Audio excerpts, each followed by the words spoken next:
Welcome to the Empire Builders Podcast, teaching business owners the not-so-secret techniques that took famous businesses from mom and pop to major brands. Stephen Semple is a marketing consultant, story collector, and storyteller. I'm Stephen's sidekick and business partner, Dave Young. Before we get into today's episode, a word from our sponsor, which is, well, it's us. But we're highlighting ads we've written and produced for our clients. So here's one of those. We call him Baffled Bill. Baffled Bill learned stuff the hard way. Loves the great outdoors, always wanted an RV. Kids were gonna love it, wife was gonna love it. He couldn't fail. Bought that RV, gathered the family, and took them camping. Oops, turns out, not everyone loves the great outdoors. Never saw it coming. Bill turns his face to the sky. My kingdom for a mulligan. But no one answers. See, there's only one RV dealer that lets you change your mind after the ink is dry and the money changed hands. And that's Rick Showers at No Bull RV.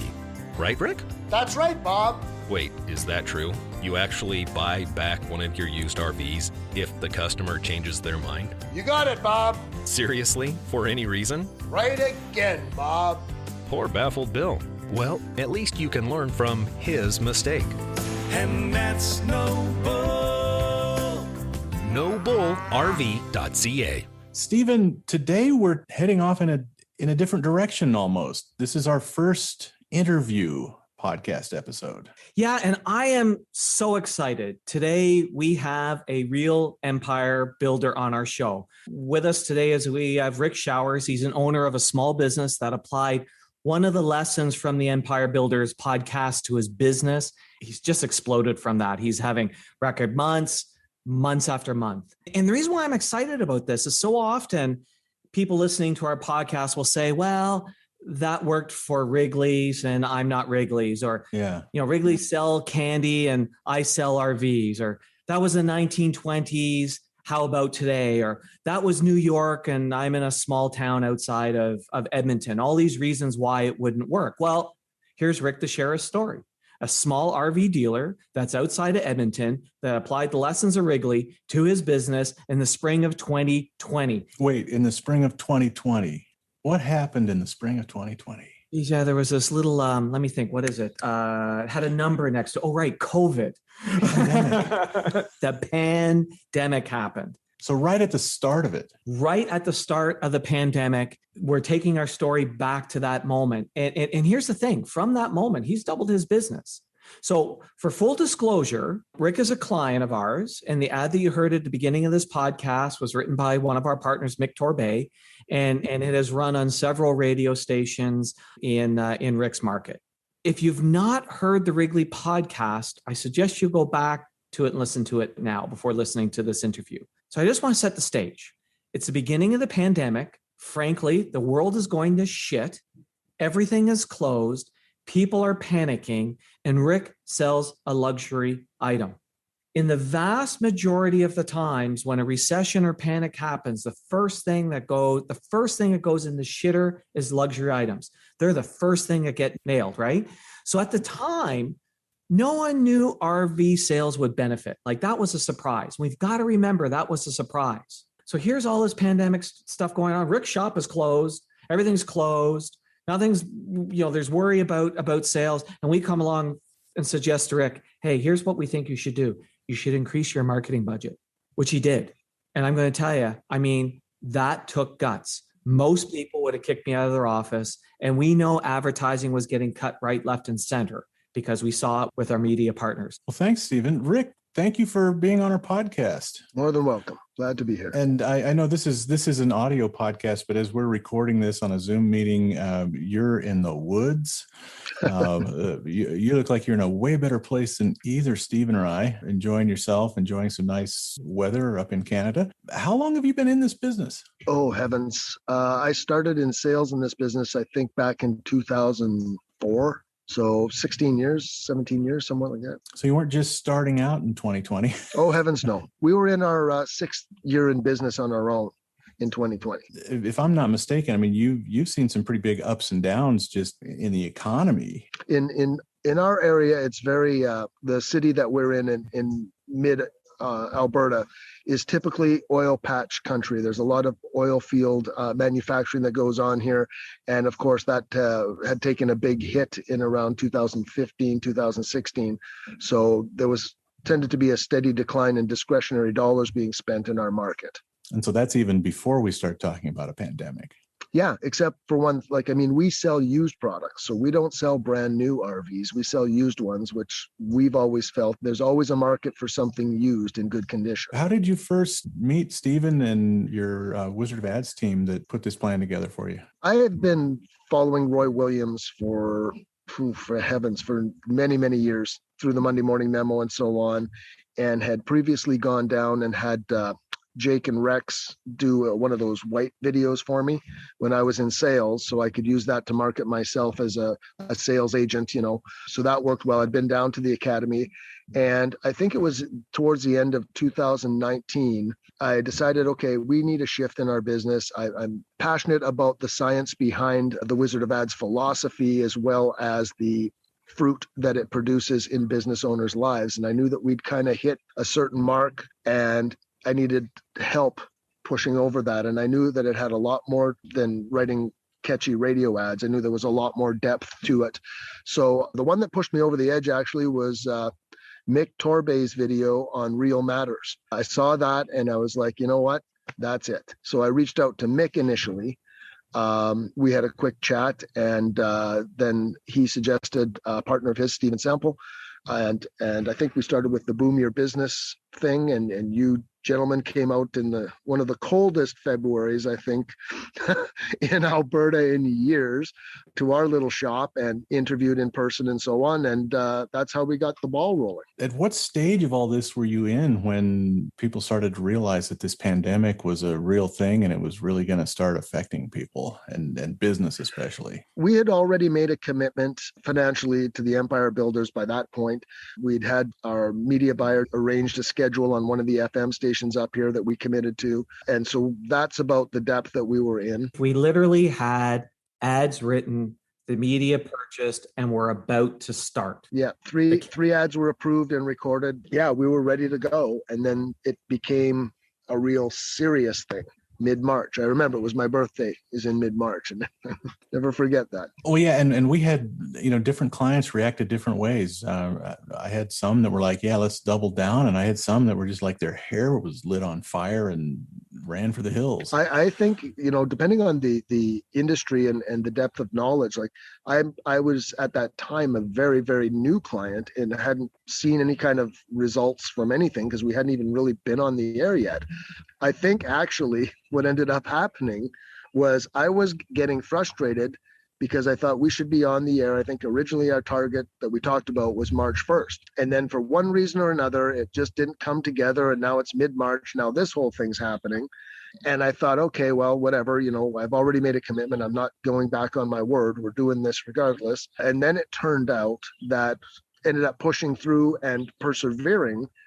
We got a smoking deal in those 2 weeks between the 15th of March and the 1st of April. And we ended up going on the 1st of April on air, but now with 2 stations. So it worked out really, really, and I was laughing with my wife about it. I'm like, jeepers, that 1 month of me being a little bit pushy paid off huge for us. But the thing I want to stress is, while Rick said he committed money he was going to spend, we came back to him and said, hey, dude, let's spend more. Yeah, that's true. That's true. And it, frankly, it didn't turn out to be that much more in our world, but it was more of a spend. And probably like a lot of your clients that go on the air for the first time, of course, you want to hear your ad on the radio. So I was listening to the stations we were on, and it didn't seem to me, because I didn't have anything to compare it to. I'm not a big radio listener. It didn't seem to me at the time that our ads were on any more than they ought to have been. I did notice, and Stephen and I had talked about that our competitors totally fled from the marketplace. So we were able to benefit being the only RV dealer on the air on those markets, and certainly with a relevant, entertaining message as well. So what ended up happening was, fast forward it to a year later, and now when I turn the radio on and listen to the ad breaks, which is really all I listen to, there's so many different advertisers from different categories and everything. And I was chatting with Stephen a while back and said, boy, I didn't realize how much share of voice we were grabbing at that time, because I'm hearing advertisers, like I've been listening for a year, I'm hearing new advertisers on there that weren't even around. So understanding now, I understand just how few people were actually advertising during that initial like probably up here, it took about 6 or 7 months. Which means he was like, you were the only thing people were hearing. Yeah. So from the Wizard of Ads point of view, and salience and the chickening out period and seed time and harvest, what ended up happening was all of the results accelerated massively. And as soon as people realized we still can go out camping, we were just inundated with people and phone calls and emails and so on. It's interesting, that acceleration just based on share of voice, especially when you consider that not only did your competitors chicken out and quit advertising, but so many other businesses did that. It's not even so much that you're running more ads comparatively to your competitors, but there's just less clutter, right? There's just fewer ads on. And so yours are going to stand out. It's going to make the impact of them. It was a perfect storm. It really was, because it just, for us, and I know that it affected a lot of businesses negatively, and I don't want to gloat about the industry that we're in, certainly, but it worked out very, very well for us. It was one of those decisions when we had that meeting mid-March with all of the Empire builders on the team, and they said, you know what, I think you should be stretching a little bit here. I don't recall if I was initially reluctant. I don't think I was, because I do understand the portfolio that these men carry, and I understand the success stories, and they've been very open about sharing some failure stories too. But I had a lot of trust in the wisdom, and and their confidence actually rubbed off on me a bit, even though we were heading into uncharted water. And when it comes to stuff like that, Dave, I'm kind of like, just in for a penny, in for the pound. Just damn the torpedoes and let's go for it, and let the chips fall where they may. Jump and the net will appear, right? Yep. That's what I love about you, Rick. In your category, are you, I don't want to say close, but in some business categories, like all the air conditioner guys in town know each other and chat. Are you friends with your competitors? We rub shoulders from time to time. I've never really liked industry events, so I kind of stay away from that stuff and the boys club and all that. I have noticed in about the last 2 weeks, I walked in, actually the other day, I walked into a competitor's store, and it's not the first time I've been there. And I just walked in to buy a random part that we needed to get an RV ready. And I got helped like I usually do. And then all of a sudden the salespeople approached me, because I've walked past them. I can't tell you how many times over the last 7 years. And now they get up out of their desk and come over and say hi and see how things are going. Because in our category, one of the big challenges a lot of dealers are having is that they cannot physically get inventory. Doesn't matter how much money they want to throw at a manufacturer, they can't physically get inventory. Whereas the business we're in is in consigning and reselling used RVs. And our campaigns are largely around, bring your RV to us, we'll sell it for you, you'll get the money you want, and so on and so forth. So we have a never-ending supply of these things, apparently, because they just keep showing up day after day after day. So I've got plenty of inventory. And if you're a commissioned salesperson looking out the window saying there's 23 pieces I have to sell on my 6-acre lot, I've got 23 units to sell, where normally this time of year I'd have 350.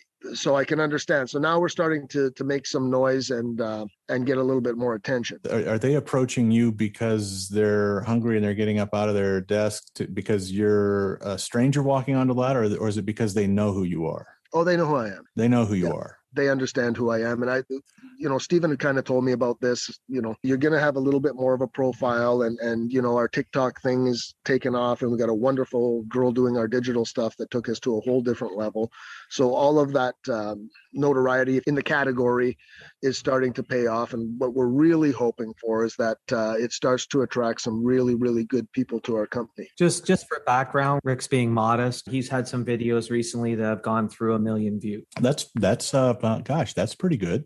It adds up. Well, no, I had one at 1.5, and I've got another one at, I think it's 700 and some, and another one at 300 and some. Oddly enough, you'd think on a platform like TikTok, it would just be, crazy, weird stuff.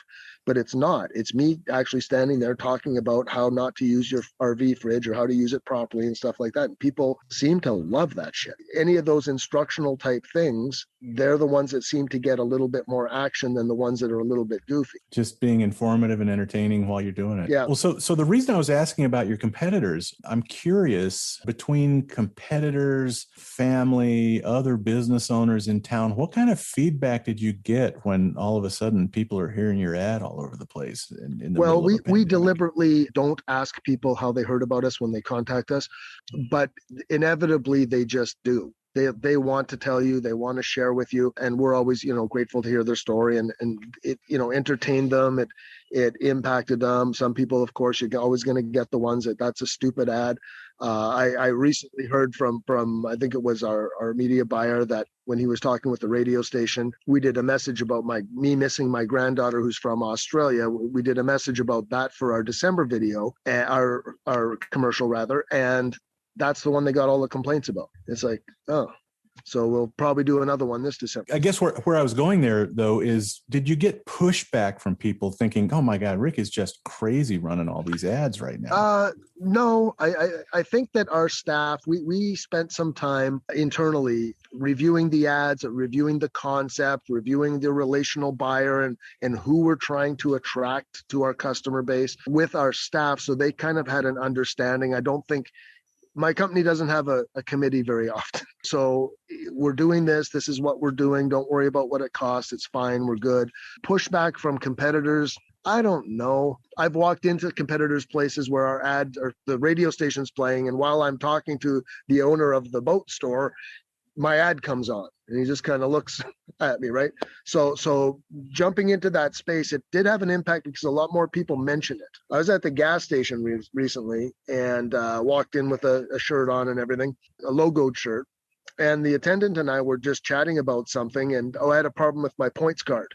They had my name spelt wrong on the points card. He says, I'll fix that. So he's typing it and he says, what's your first name? I said, Rick. I said, I should have known. Heard it on the radio. Sorry. Right. So he knew who I was based on that. So that's kind of cool. Really, once you started pushing through on this, how quickly did results start coming in? I mean, because a lot of other advertisers are off the air. Your competitors are off the air. People finally starting to figure out, we can go out camping. Well, one thing, Dave, that Stephen and the team recommended was a tracking method. Like in our advertising on the radio, we only tell the web address. We don't say our address, our phone number. All we tell is our nobullrv.ca.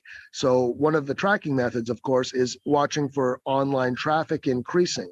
Now, we went on the air starting beginning of April, and I would have to say that by the third week, that fast, it started to move up. I could be incorrect.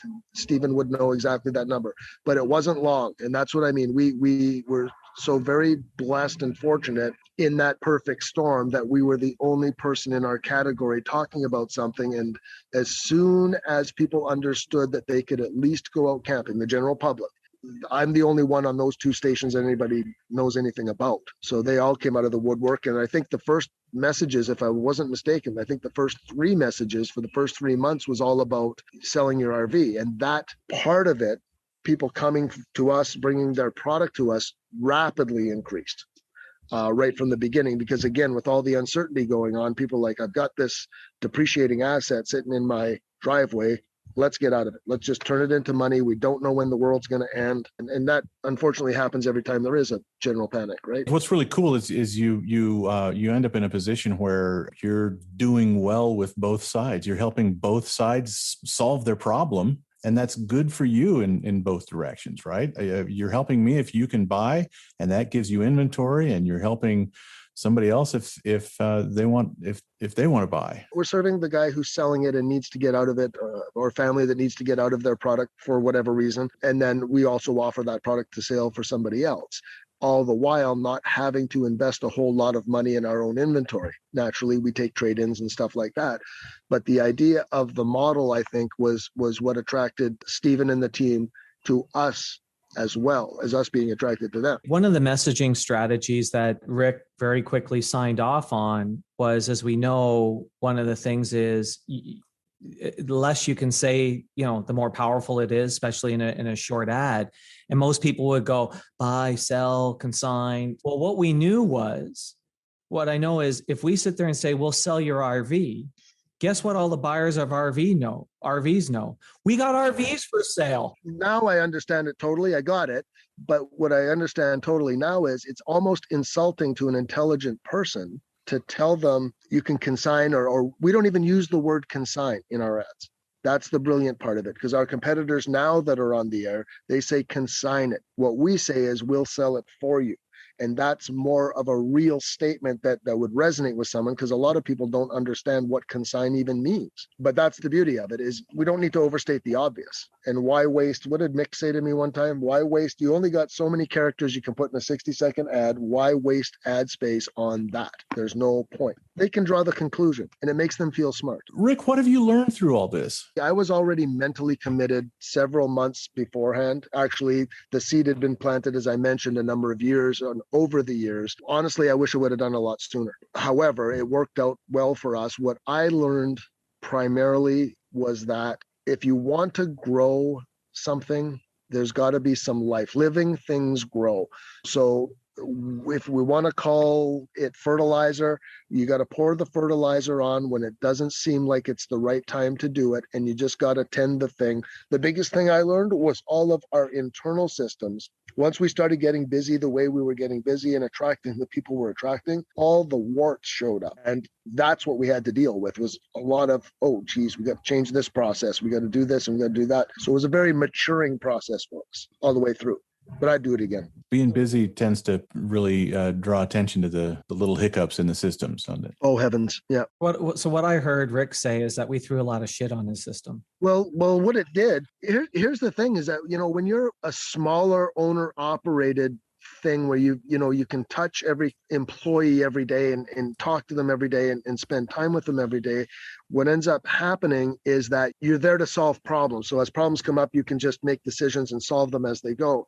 As we started to get busier and add more reach with what we're doing and some more depth, what we came to realize very quickly is that we needed to systematize a lot of what we're doing and eliminate, I hate to say it this way, but eliminate as much communication between the management and the employees if we can eliminate it via process. In other words, I don't have to tell you how to do the paperwork. I don't have to tell you how to say the words, because that's exactly the way that you're trained. And the other day, my wife and I were talking, and I realized, you know what, this time last year, there's 10 people working in our company right now that weren't with us this time last year. And we're a company of 16 people. So it's like, oh my goodness.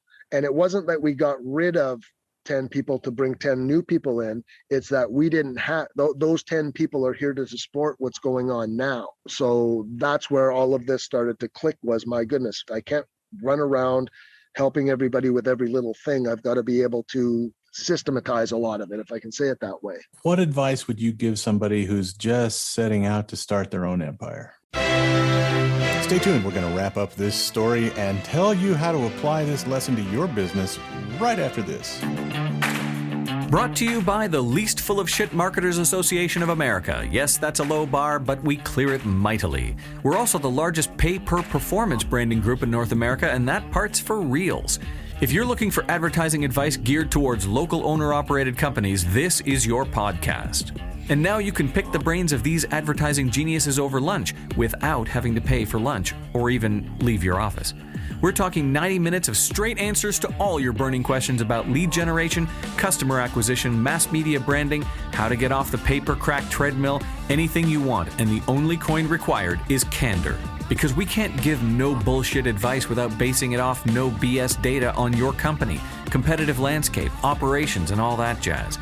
We send you a pre-Zoom questionnaire, you fill it out candidly, and boom, Bob's your uncle, you're in like Flynn, and we'll be frank as fuck in giving you the straight scoop on all the advertising and business growth questions you always wanted to know, but were too afraid to ask. You'll also get our no pitching and no bitching guarantee. No pitching means we won't pitch you or try to sell you in any way. If you want more after 90 minutes, you'll have to ask. And no bitching means if you don't think the meeting was worth your 90 minutes, we'll send you $100. Consider it us picking up the tab for lunch and putting our money where our mouth is. Sound like a not so full of shit offer? Well, that is what we're known for. Take us up on it at empirebuildersprogram.com. Let's pick up our story where we left off, and trust me, you haven't missed a thing. What advice would you give somebody who's just setting out to start their own empire? Well, pick up the phone or email Stephen or the Empire Builders, certainly one of the group, ideally. What they bring to the table is a lot of varied backgrounds, varied experiences. As I mentioned, they've got the success stories and the failure stories, but it's not a matter of writing a check for advertising, for heaven's sakes. It's a lot deeper than that. It's about having a business model, I guess, that they embrace and buy into, you embrace and buy into some of the ideas. And if you trust the process and you trust the science and you trust the system, it'll work, but you have to stay consistent with it. If you're not consistent with it, it's not going to work. And that would be probably my biggest advice. If you want to grow, all the tools, all the technology is there within this organization, and they're there to help you. The thing I love about it, Dave, is they don't get a raise unless I get a raise. So we're partnered in this together as a team or as a family. I like to think of it all the time. And we're in this for the common good. Let's go and take over the marketplace. I love it. I love it. Anything else you'd like to share with us, Stephen? You know, there's only two things I'm gonna ask, and one, it's really interesting when again we go back to the Wrigley story, and you know there was two elements to the Wrigley story.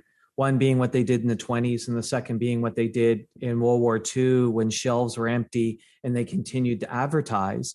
And one of the things that's remarkable in Rick's market is his competitors have stopped advertising because they got nothing on the shelves. Well, Rick, being the empire builder he is, guess what we've now done? We've increased our advertising because what we know is 6, 8, 10 months from now, they're going to start getting inventory and they're going to start advertising. Mm-hmm. Well, by that time, guess what? We'll have been out there for longer with even a larger audience and even a larger megaphone owning that market. By the time they get inventory and stick their heads up, Rick's won. Yeah, if I had anything to add, it would simply be this. Our company's on a path where our competitors, due to the lack of inventory, have not gone on the air. And the beauty of the messaging and the core messaging that we use, it's not necessarily all about come see the latest, blah, blah, blah. It's we're building a story, we're building a relationship between our listeners and our company, and excluding a number of people. Like, we totally exclude the guy that wants to come in and negotiate and everything. He doesn't do well with us. It's not who we are. So what ends up happening is we don't have to go on the air talking about a great big sale, or we're going to be giving this away and giving that away if you come and buy from us today, or anything like that. What we're doing and what we continue to do is reach out with relevant information, with a relevant story into the marketplace, and build an audience and a loyal following, whether we had inventory or not. Like, if something happened tomorrow when we don't have inventory, we're still going to continue doing it because we're committed. So we added a third station now with that in mind. At some point, this may normalize. The unusual growth that the RV industry has seen may normalize again. But I know in my heart of hearts that that's why websites like Kijiji and Craigslist exist, is because people will always buy a used anything. And because we sell used, we're positioned perfectly to take advantage of that going forward in the future. And if everybody says, you know what, we're tired of this whole out in this park right now. My wife is, of course, shopping for a bigger lot and a bigger trailer and everything else. But there's 5 or 6 people that have said, the management comes to me and says, you know what, they're done with camping. They're moving on. They'll sell you their camper, their site, everything if you want it. So that happens. That life and death happens. Things happen in people's lives, and they always need someone to help them get out of their product, and that's what we're here to do for them. So here's the only thing I want to add. I want you to realize, when we're reading about Rick and his national empire, that you heard it here first. And Rick, when you're that billionaire business owner flying around in your private jet, you'll still take my call, right? This has been a treat. Thank you, Rick Showers, for spending the time with us and telling us your story, especially as we can relate it to some of the topics that we've already covered on Empire Builders. Thank Thanks for listening to the podcast. Please share us, subscribe on your favorite podcast app, and leave us a big, fat, juicy 5-star rating and review at Apple Podcasts. And if you'd like to schedule your own 90-minute empire building session, you can do it at empirebuildingprogram.com.